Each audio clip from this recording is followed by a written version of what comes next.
ও দুনিয়ার মালিক তুমি, ও গোপন নেওয়ালা, তোমার পানে তুলেছি হাত, সহিতে পারি না জ্বালা। ঠিক কিনা? ও দুনিয়ার মালিক তুমি, ও গোপন নেওয়ালা, তোমার পানে তুলেছি হাত, সহিতে পারি না জ্বালা। কেন আজ ঝরে যা বাংলার হাজারো গোলাপ, কেন শনিবারে বা ঘরে ঘরে অসহায় মায়েরই প্রলাপ। রক্ত নদী বলো বহিবে কত, তুমি কি শোনো না এই অসহায় চিৎকার? বুকের মানিকার নিও না, বুকের মানিকার নিও না, ও গো আমার মাওলা, সহিতে পারি না জ্বালা। ও দুনিয়ার মালিক তুমি, ও গোপন নেওয়ালা, তোমার পানি তুলেছি হাত, সহিতে পারি না জ্বালা। বলেন মারহাবা। আমার ভাইয়েরা বাবাজিরা আমার, একান্ত আপন জনেরা, দিনী ভাইয়েরা বাবাজিরা আমার, আমার মহান আল্লাহ তাআলা এই জন্যে আপনাকে আমাকে ডাক দিয়ে বলেন, ও গো বান্দা বান্দি শোনো, আমি আল্লাহ তাআলা তোমার রব, আমি আল্লাহ তাআলা তোমাকে কত ভালোবাসি, তোমাকে কত ভালোবাসি। কাতাবা আলা নাফসিহির রাহমা, তুমি যদি আমি আল্লাহর দয়া, আমার রহমত যদি পেতে চাও, জেনে রেখে দাও, কোরআনে ঘোষণা করে দিলাম, তোমার প্রতি রহমত করা আমি আল্লাহ নিজের উপরে লিখে নিলাম। জোরে বলুন মারহাবা। আমার ভাইরা বাবাজিরা, এজন্যে হাদিসের ভিতরে এসেছে তিন ব্যক্তির তিনটা সুন্নাত। বলেন না মারহাবা। প্রথম হলো আল্লাহর সুন্নাত। আল্লাহর সুন্নাতটা কি বলেন জানেন না আপনারা? আল্লাহর সুন্নাত হচ্ছে যে আল্লাহ রাব্বুল আলামিন তার বান্দা যত গুনাহ করুক না কেন, যদি একবার মাওলা পাকের দরবারে দুইখানা হাত তুলে কাঁদে, ক্ষমা চায়, গুনাহ মাফ চায়, ওয়াদা করে মাবুদ আর গুনাহের কাজ করব না, সঙ্গে সঙ্গে আল্লাহ তাআলা তার এই গোলামকে মাফ করে দেবে।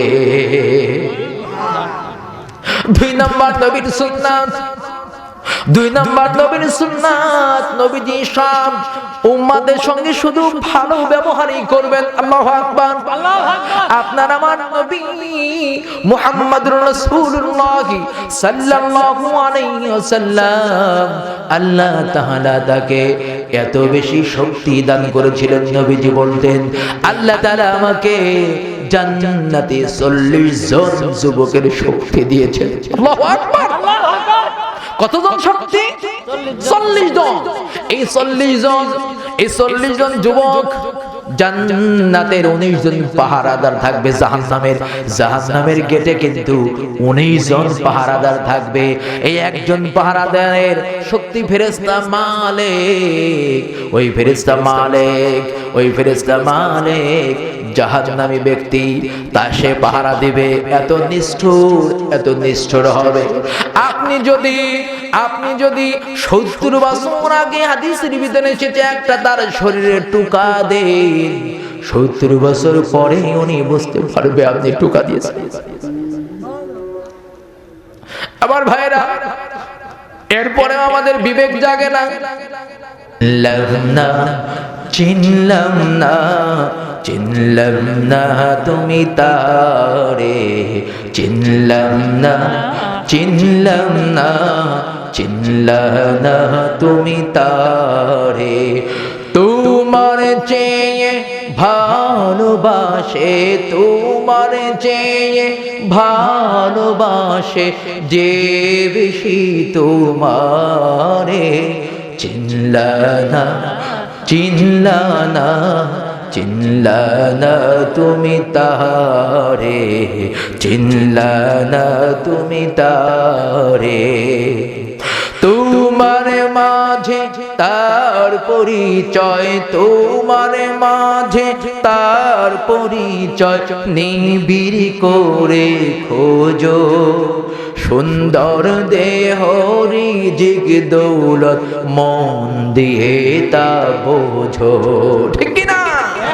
তোমার মাঝে তার পরিচয়, তোমার মাঝে তার পরিচয় নিবিড় করে খোঁজো। সুন্দর দেহ রিজিক দৌলত মন দিয়ে তা বোঝো। অগোচরে নাজ নিয়ামত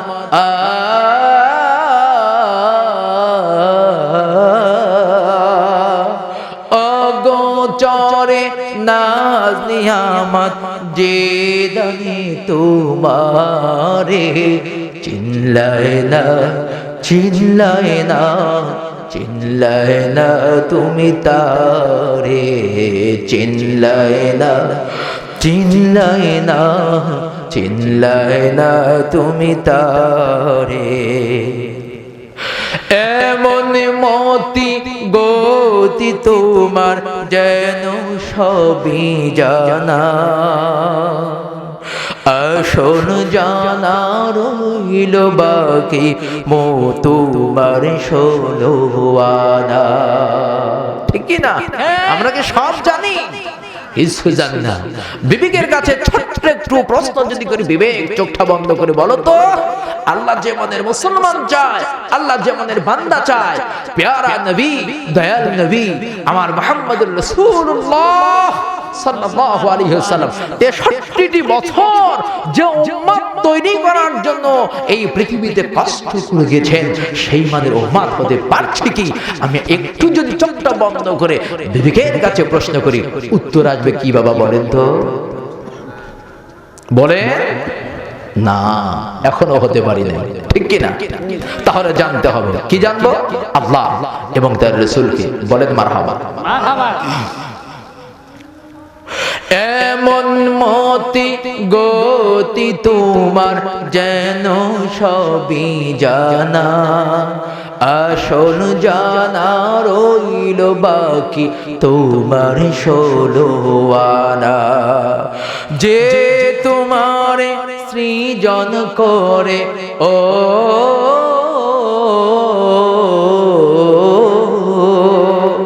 যে তোমার সৃজন করে পাঠাইল সংসারে। চিনলায় না, চিনলায় না, চিনলায় না তুমি তারে, চিনলায় না, চিনলায় না, চিনলায় না তুমি তারে।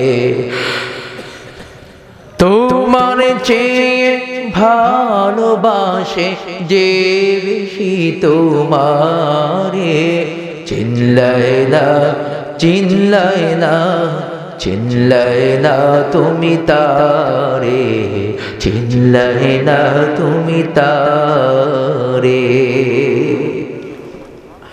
আমার ভাইরা বাবাজিরা, তাহলে বলতেছি না মুসা আলাইহিস সালামের দোয়া আল্লাহ কবুল করে নিলেন। বোঝা গেল পয়গম্বরদের ওয়ারিসদের দোয়া কবুল হয়। বলেন মারহাবা। মারহাবা। নূহ আলাইহিস সালাম দোয়া করছেন, রব্বুল আলামিন আমার উম্মত যারা আমাকে মানে না ধ্বংস করে দাও। আল্লাহ ধ্বংস করে দিলেন। ধ্বংস করে দেওয়ার পর নূহ আলাইহিস সালামের সাথে ওই যে মাত্র 40 জন পুরুষ 40 জন মহিলা বাস।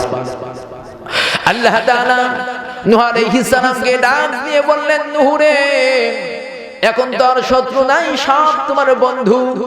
নির্দেশ হলো, আমি আল্লাহর নির্দেশ, কিছু পাতিল বানাও, মাটি দিয়ে কিছু পাতিল বানাও, কাদা দিয়ে কিছু ব্যবহারিক পাত্র তৈয়ার করো। রব্বে কারিম কত বানাবো? কয় বানাইতে থাকো। বানালেন, বানানোর পর এগুলি যেন বৃষ্টিতে না ভিজে যায় পাহারা দিয়ে রাখে। কষ্ট করে রোদে দিয়ে শুকালেন, শিশির পরে যেন ভিজে না যায় পাহারা দিয়ে রাখলেন। এরপরে সেগুলি যখন কমপ্লিট তৈয়ার হয়ে গেল, নূহ আলাইহিস সালামের কাছে একদিন নোটিশ আসলো, নূহ রে, হাতে একটা লাঠি নাও, পাত্রগুলি যেমন সাজিয়ে রেখেছো, এবার লাঠি দিয়ে পিটাতে পিটাতে সবগুলির ঘাড় মটকায় দাও। আল্লাহর নির্দেশ পয়গম্বর যদি না মানে লঙ্ঘন হয়ে যাবে, নারাজ হবে কে বলে? আল্লাহ। হুকুম যা মাত্র পালন হয়ে গেছে, কিন্তু নূহ আলাইহিস সালামের মনটা বড় খারাপ, বড় কষ্ট লেগেছে, মনটা ভার করে বসে আছে। আল্লাহ তো অন্তর্যামী, অন্তর্যামী না? ডেকে বলে মুসা, ডেকে বলে নূহ রে, মনটা খারাপ কেন? কয় আল্লাহ, মনটা খারাপ না হয় কি করতাম? পাতিল ভেঙেছো তাই জন্য? বলে আর তো আর নয় তো কি, আল্লাহ কত কষ্ট করে বানালাম, কেনই বা বানাতে বললেন, আবার কেনই বা ভাঙতে বললেন, কিছুই তো বুঝতে পারলাম না। আল্লাহু আকবার, আল্লাহু আকবার। রেজামিল কাজা, রব্বে কারিমের যদি সন্তুষ্টি থাকে, যার দিলের সাথে রব্বে কারিমের সোহবত আছে, সম্পর্ক আছে, অন্তর্দৃষ্টি খোলা, প্রশ্ন করা লাগে না, প্রশ্ন করা লাগে না। আমার ভাইরা, বাবাজিরা, আল্লাহ ডাক দিয়ে কয়, নূহ রে, যখন পিটাতে ছিলে কষ্ট তো লাগলো, বুঝি সবই, যেহেতু তোমার সৃষ্টিকর্তা আমি, যে মাটি দিয়ে বানাইছো তার সৃষ্টিকর্তা আমি। বলো তো দেখি, তোমার যে কষ্ট লাগলো কারণ কি? যখন পিটাতে ছিলে কেউ উহ আহ শব্দ করেছিল নাকি? না। কেঁদেছিল নাকি? না মাওলাই, না কাঁদে নাই। তাহলে কষ্ট পেয়েছিল, অভিযোগ দিয়েছে নাকি? না মাওলাই, অভিযোগ দেয় নাই, অভিযোগ দেয় নাই। তাহলে কষ্ট দিয়েছে, জান দিয়েছিলে বুঝি, চোখ দিয়েছিলে বুঝি, কান দিয়েছিলে বুঝি? না মাওলাই, কিছু না। তাহলে রাগ কেন? তাহলে মনটা খারাপ কেন? আল্লাহ তাআলার জবাবে নূহ আলাইহিস সালাম বলেন, রব্বুল আলামিন এত কষ্ট করে বানালাম, তাই জন্য আবার ভাঙতে বললেন, ভাঙলাম, গড়লাম, ভাঙলাম, নিজ হাতে কিছুই বুঝলাম না, একটু মায়া লাগলো, বানাতে বললোই বা কেন, আর ভাঙলামই বা কেন? আল্লাহ ডাক দিয়ে কয়, নূহ রে, একটু পিছনে ফিরে যাও তো দেখি, তুমি না পয়গম্বর, তোমাকে তো আমি ধৈর্য দিয়েছি, আসসাবরু দিয়াউন আসসাবরু জাযাউন জান্নাহ। আমার নবী বলেছেন, ধৈর্য হলো আলোকবর্তিকা, ধৈর্য হলো লাইট, ধৈর্য হলো হেদায়েতের মশাল। এই ধৈর্য যে ব্যক্তি অবলম্বন করতে পারবে, আমার রব্বুল আলামিন পুরস্কার স্বরূপ তাকে জান্নাতে ঢুকায় দেবে। আমার ভাইরা, বাবাজিরা, নূহ আলাইহিস সালামকে আল্লাহ ডাক দিয়ে কয়, পিছনে তাকাও, পিছনে ফিরে দেখো, আমার ওই উম্মতগুলি তুমি নবীর দাওয়াতকে নেয় নাই, ধ্বংস করতে বললে, ওদের সৃষ্টিকর্তা কিন্তু তুমি ছিলে না, আমি আল্লাহ ছিলাম। তুমি দোয়া করলে ধ্বংস করতে, তোমার দোয়া কবুল হয় তুমি জানো, তারপরে দোয়া করলে আমি আল্লাহ তোমার দোয়া কবুল করে, তোমার দোয়ার বরকতে, তোমার দোয়ার সম্মানে আমার বানানো, এত কষ্ট করে বানানো, যাদেরকে জান দিলাম, যাদেরকে প্রাণ দিলাম, যাদেরকে বিবেক দিলাম, বুদ্ধি দিলাম, হার্ট, হৃদয় দিলাম, সুন্দর আকৃতি দিয়ে মানুষ আকারে আমি বানালাম, তোমার কথা মানলো না দেখে তুমি বদদোয়া করলে, আমি আল্লাহ তোমার দোয়া কবুল করে নিয়ে আমার ওই বান্দা বান্দীদেরকে আমি সব সমুদ্রে ধ্বংস করে দিলাম। এবার বলো তো দেখি, ওই বান্দা বান্দীদের যে ধ্বংস করেছি, তোমার মাত্র কয়টা পাতিল ভেঙে, যাদের জান নাই, উহ আহ করে নাই, ওদেরকে ভেঙে যদি তোমার মনে কষ্ট লাগে, যাদেরকে আমি মারলাম ওদের প্রাণ ছিল, যাদেরকে আমি মারলাম ওরা উহ আহ শব্দ করেছে, আমি মাওলার দরবারে ডেকেছে, অভিযোগ করেছে, এমন বান্দা বান্দীদেরকে ধ্বংস করে দিয়ে বলো দেখি দেখি আমি মাওলার পানে কত মহব্বত ভালোবাসা কত কষ্ট জেগে উঠেছে। আমার ভাইরা বাবাজিরা, আপনারা কি কথা বুঝতেছেন নাকি?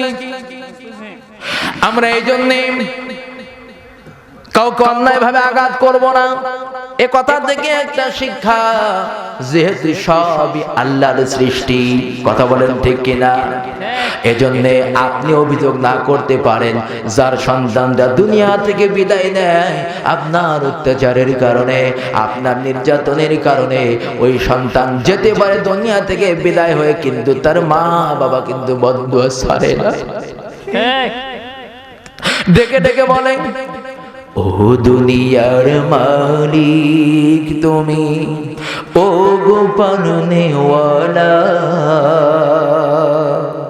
তোমার পানে তুলেছি হাত, সহিতে পারি না জ্বালা। ঠিক কিনা? ও দুনিয়ার মালিক তুমি, ও গো পালনেওয়ালা, তোমার পানি তুলেছি হাত, সহিতে পারি না জ্বালা। কেন আজ ঝরে যা বাংলার হাজারো গোলাপ, কেন শনিবারে বা ঘরে ঘরে অসহায় মায়েরি প্রলাপ, রক্ত নদী বলো বহিবে কত, তুমি কি শোনো না এই অসহায় চিৎকার, বুকের মানিকার নিও না, বুকের মানিকার নিও না, ও গো আমার মাওলা, সহিতে পারি না জ্বালা। ও দুনিয়ার মালিক তুমি, ও গো পালনেওয়ালা, তোমার পানি তুলেছি হাত, সহিতে পারি না জ্বালা। বলেন মারহাবা। আমার ভাইয়েরা বাবাজিরা আমার, একান্ত আপন জনেরা, দিনী ভাইয়েরা বাবাজিরা আমার, আমার মহান আল্লাহ তাআলা এই জন্যে আপনাকে আমাকে ডাক দিয়ে বলেন, ও গো বান্দা বান্দি শোনো, আমি আল্লাহ তাআলা তোমার রব, আমি আল্লাহ তাআলা তোমাকে কত ভালোবাসি, তোমাকে কত ভালোবাসি। কাতাবা আলা নাফসিহির রাহমা, তুমি যদি আমি আল্লাহর দয়া, আমার রহমত যদি পেতে চাও, জেনে রেখে দাও, কোরআনে ঘোষণা করে দিলাম, তোমার প্রতি রহমত করা আমি আল্লাহ নিজের উপরে লিখে নিলাম। জোরে বলুন মারহাবা। আমার ভাইরা বাবাজিরা, এজন্যে হাদিসের ভিতরে এসেছে তিন ব্যক্তির তিনটা সুন্নাত, বলেন না মারহাবা। প্রথম হলো আল্লাহর সুন্নাত। আল্লাহর সুন্নাতটা কি বলেন জানেন আপনারা? আল্লাহর সুন্নাত হচ্ছে যে আল্লাহ রাব্বুল আলামিন তার বান্দা যত গুনাহ করুক না কেন, যদি একবার মাওলা পাকের দরবারে দুইখানা হাত তুলে কাঁদে, ক্ষমা চায়, গুনাহ মাফ চায়, ওয়াদা করে মাবুদ আর গুনাহের কাজ করব না, সঙ্গে সঙ্গে আল্লাহ তাআলা তার এই গোলামকে মাফ করে দেবে। দুই নাম্বার নবীর সুন্নাত, দুই নাম্বার নবীর সুন্নাত, নবীজি সব উম্মতের সঙ্গে শুধু ভালো ব্যবহারই করবেন। আল্লাহু আকবার, আল্লাহু আকবার। আপনার আমার নবী মুহাম্মদুর রাসূলুল্লাহ সাল্লাল্লাহু আলাইহি ওয়াসাল্লাম, আল্লাহ তাআলা তাকে এত বেশি শক্তি দান করেছিলেন, নবীজি বলতেন, আল্লাহ তাআলা আমাকে জান্নাতে 40 জন যুবকের শক্তি দিয়েছেন। আল্লাহু আকবার, আল্লাহু আকবার। কতজন শক্তি? 40 জন। এই 40 জন যুবক জান্নাতের 19 জন পাহারাদার থাকবে, জাহান্নামের গেটে কিন্তু 19 জন পাহারাদার থাকবে। এই একজন পাহারাদারের শক্তি ফেরেশতা মালিক, ওই ফেরেশতা মালিক জাহান্নামী ব্যক্তি তা সে পাহারা দিবে। এত নিষ্ঠুর হবে। আপনি যদি 70 বছর আগে হাদিসের ভিতরে এসেছে একটা তার শরীরে টুকা দেন, 70 বছর পরে উনি বুঝতে পারবে আপনি টুকা দিয়েছেন। আমার ভাইরা, এরপরে আমাদের বিবেক জাগে না, অন্তর খোলে না। এরপরে আমরা চিন্তাই করতে যাই, রাহাজানি জিনা ব্যভিচার করতে যাই, ঠিক কিনা বলেন? পরনারী দেখলে চোখ সামলাতে পারি না।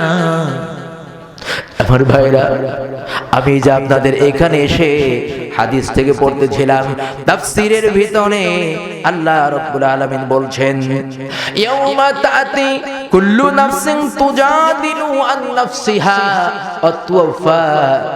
অতওয়াফা